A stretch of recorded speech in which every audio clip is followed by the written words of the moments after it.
Deputy. I now call on Deputies Stephen Donnelly and Eamon Ryan, who are sharing a 15-minute slot. Is it 7.5 minutes each, Deputies? 10 and 5. Is that agreed? Thanks, Chair.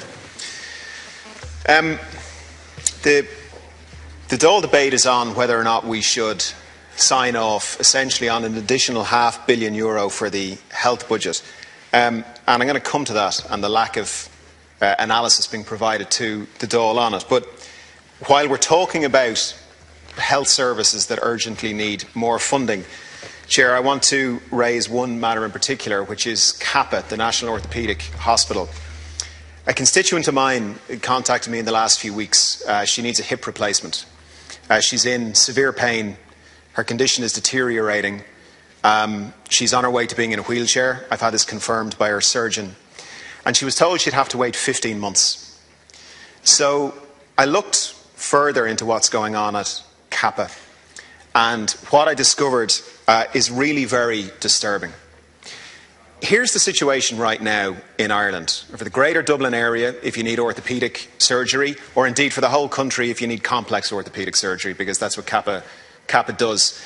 Right now in Ireland, if you go to your GP and the GP thinks you need orthopaedic surgery, it'll take you 15 months to get to see the consultant.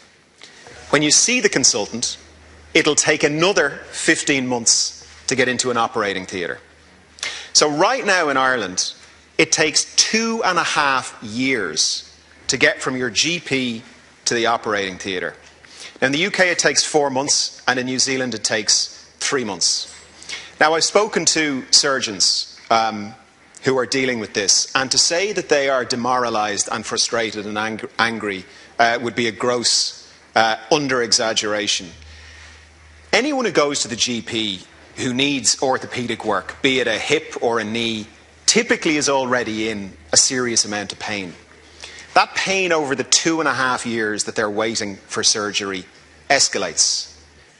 The condition deteriorates, the complexity of the operation and the cost of the operation and the recovery time of the operation all move in the wrong direction, as indeed do the clinical outcomes of the operation.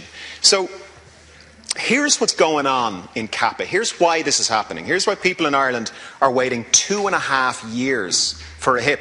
Oh, and by the way, if you need the other hip done or you need the other knee done, here's what happens. After your 2.5 year wait, they put you back to the start of the list for the other hip or the other knee. So that's what's going on now compared to just 12 weeks in New Zealand, 16 weeks across the water in the UK. So here's what happened. In 2014, CAPA had a serious cut in funding from the government. That meant that they had to scale back the number of procedures they could do. They did 700 less procedures that year. They let staff go, they scaled down. In 2015, the situation had become so bad that the government increased their funding. So last year, they started to scale up again. But of course, they had to hire agency staff because they didn't want to have to fire people again. So they started incurring higher costs. At the start of this year, the HSE couldn't tell them how much money they were going to have for the year. So for the first 3 months, they operated on an understanding that they'd have the same budget as they had last year. They found out after Q1 that actually they were going to get another funding cut. So now they have to let staff go again, they have to scale back. The situation in CAPA right now is as follows. There are 6 operating theatres in the hospital. Only 3 of them are being used.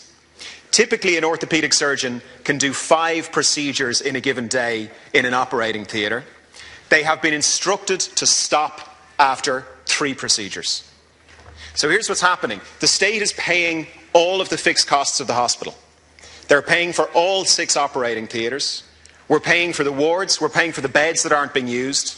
We're paying for the theatre staff. We're paying for the surgeons. So we're paying all of the fixed costs. What the hospital no longer has money for is the implants. Now, an implant for an operation will cost typically somewhere between €1,500 and €3,000. For a very complex operation, it might cost up to €6,000, and obviously it goes up. The patients themselves, I said, well, if it was a relative of mine, I'd borrow the money and go and buy the implant on eBay and bring it in. Can they do that? And the answer is no, they're not allowed to do that. So I asked the surgeons, well, what are you doing? After you do your 3 procedures, what are you doing? They said, well, we're going home. Or we're going to private practice where we can actually treat people. So, Minister, can I ask one of you or both of you, I notice Minister Harris obviously had to go, to raise as a matter of urgency the fact that the National Orthopaedic Hospital in Ireland hasn't got the money, because of government cuts, for the implants needed for people who are waiting 2.5 years for orthopaedic surgery. But actually it's worse, because as I found out, the 15-month target from meeting a consultant to getting into the operating theatre, that's actually a HSE target. CAPA is now going to miss those targets. The HSE is therefore going to fine CAPA for missing those targets. CAPA is going to have less money for implants, the waiting lists are going to get longer, and the HSE is going to fine them again. So that is happening right now in our National Orthopaedic Hospital. So if we're having a conversation about a budget of 13.7 billion and an additional spend this year of 500 million euro, Ministers, can I ask you to please, as a matter of urgency, engage with CAPA Hospital? They need about 5 or 6 million for the rest of the year. The other thing that they need, and I cannot understand why it doesn't happen, is multi-annual funding. Imagine a hospital running through the first 3 months of the year not knowing how much funding they were going to have for the year. I mean, other organisations just don't operate like that. They need funding for this year. They need multi-annual funding. They need more ambitious targets. It's not acceptable that the HSE target for orthopaedics is 15 months. That needs to be brought down. The other thing that's not happening is there's no load balancing across the hospital. So the waiting list, it turns out, in Limerick are much lower than in Dublin.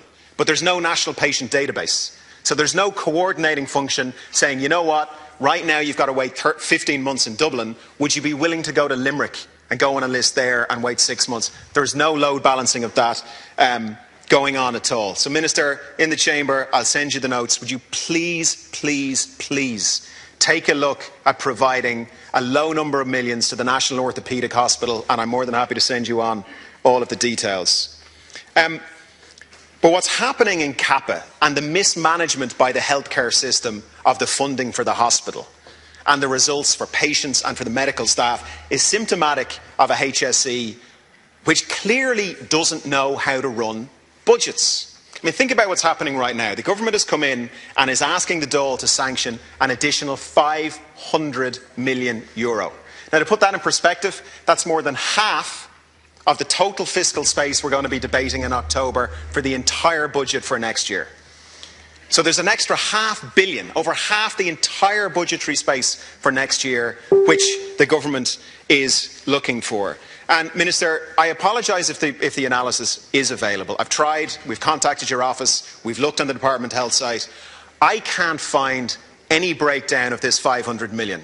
Minister, I've read through your speech and I found allocations for explanations for 40 million here, 50 million there, 15 million in other places.